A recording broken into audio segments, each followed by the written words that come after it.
今日教大家一段好玩嘅視頻，先將手機倒轉放，固定好，然後拍一段從遠處行過嚟嘅視頻，人物距離嘅手機大概10米遠。拍好之後返嚟點暫停，我哋一齊去睇剪輯。我哋嚟剪輯，點呢個新影片，將拍低嘅視頻新增上去。先關閉原聲音，點長闊比例，點9:16，點打勾，滑動視頻條。滑動到個人開始行嘅時候，我哋點中呢個視頻條，點線性，將前邊多餘嘅刪除。繼續滑動視頻條，滑動到條視頻保留5至6秒鐘咁上下就得噶啦。點呢個線性，將後邊多餘嘅刪除。喺下邊再點速度，點正常速度，將佢變速到0.4，再點打勾，返回點呢個複製，再點呢個重疊，即係切入畫中畫。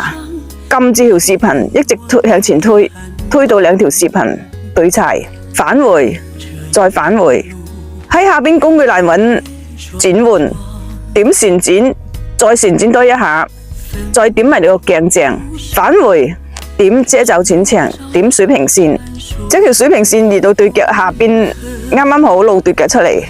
打勾，點中第2段視頻，將佢拉落少少，拉到向成個畫面嘅中間位置，再將上邊段視頻再拉上少少，拉到2對腳對齊，再返回，點新增重疊，點個素材庫，水嘅素材新增上去，咁將佢拉落下邊，撐大到完全將下邊段視頻遮住，因為個水呢唔夠長，咁我哋點速度，點正常，變速到0.4，再點打勾，返回，點呢個接合，點重疊，將個值拉到30度，再點打勾。睇翻3條視頻呢，有冇對齊咗？將啲水咁樣對齊佢，返回，再返回，點音樂。我哋選擇一首《不如見一面》呢個加號。咁睇翻音樂條長過視頻條係咪啊？咁我哋要點將後邊多餘嘅音樂呢刪除咗佢，再返回，點文字，自動歌詞呢個音樂再點產生。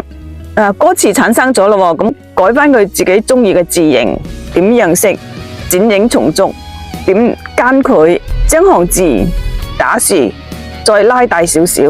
成段視頻已經做好咗咯，我哋點小三角，畫面速率拉滿，編碼速率拉滿，點回出。